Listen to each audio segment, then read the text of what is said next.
Hello, ladies and gentlemen. My name is Nathan May. This is my speech, The Effect of GMOs on the Human Body. Did you know that daily food may contain genetically modified organisms that could adversely affect your health? Also known as GMOs, which I will probably refer to it as for the remainder of this speech.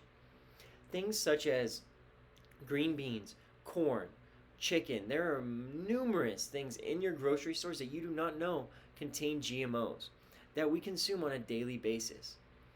For me, as a student athlete who has spent the last 5 weeks studying GMOs, as well as the last 10 years really focusing on what goes in and out of my body, I am vastly aware of GMOs' impacts on our health. Today, I will demonstrate the potential negative consequences of GMOs on the human body. Let me start by exploring the potential long term effects of GMOs. Genetically modified organisms have been introduced to the food supply without sufficient long term studies to determine the impact on human health. There have been studies on animals to show numerous different things that could be wrong with GMOs. Some studies suggest GMOs may adversely affect organ function, overall health, and reproductive health. However, despite the lack of conclusive evidence, the potential risks associated with GMOs call for cautious consumption and ongoing scientific investigation. Moving on to the potential allergic reactions that GMOs can cause. It is essential to note that genetic modification can introduce new proteins into foods, which may trigger allergic reactions in susceptible individuals. In addition, certain genetic modifications can enhance the stability of allergenic proteins, leading to an increased risk of severe allergic reactions. Therefore, labeling GMOs is crucial to allow individuals with known allergies to avoid potential allergens, and including allergenicity testing and the regulatory assessments of GMOs is essential to prevent adverse health effects. For example, a place like Dave's Hot Chicken, their chicken tenders are genetically modified.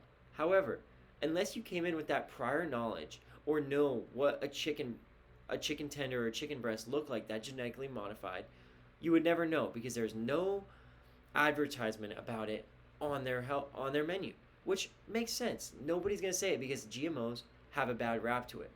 However, not everybody understands what changes.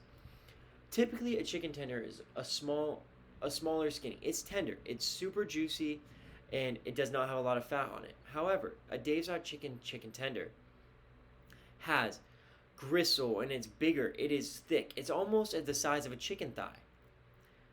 That is how you can tell they are genetically modified. However, the population doesn't know that. They just think it's a popular chicken restaurant.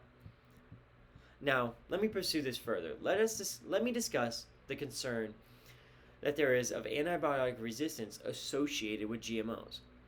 Genetic engineering techniques often involve antibiotic resistance genes as markers during the modification.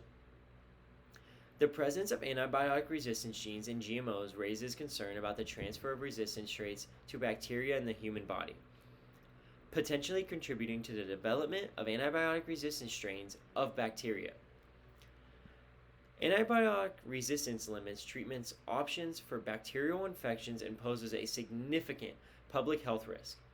Therefore, efforts should be made to reduce antibiotic resistance genes in genetic engineering and promote alternative marker systems while establishing strict regulatory frameworks to assess the potential risks of GMOs. So, in conclusion, the potential negative impacts of GMOs on human health encompasses long-term effects, potential allergic reactions, and the risk of antibiotic resistance. Therefore, to ensure the well-being of individuals and protect public health, it is imperative to conduct further research, promote consumer awareness, implement comprehensive labeling, and establish responsible regulations for genetically modified foods. By doing so, we can make informed choices and foster a safer and healthier future for ourselves and future generations. I myself have already started implementing these differences of non-GMO items. When I'm at the store, I'm no longer taking the whole milk that is not labeled. I'm taking the GMO-free or I'm getting a healthier alternative such as an almond milk. Thank you for your attention this afternoon, and I hope this information has provided valuable insights into GMO's potential impacts on human health. Let us be conscious of our consumption and work towards a healthier and sustainable future. Thank you.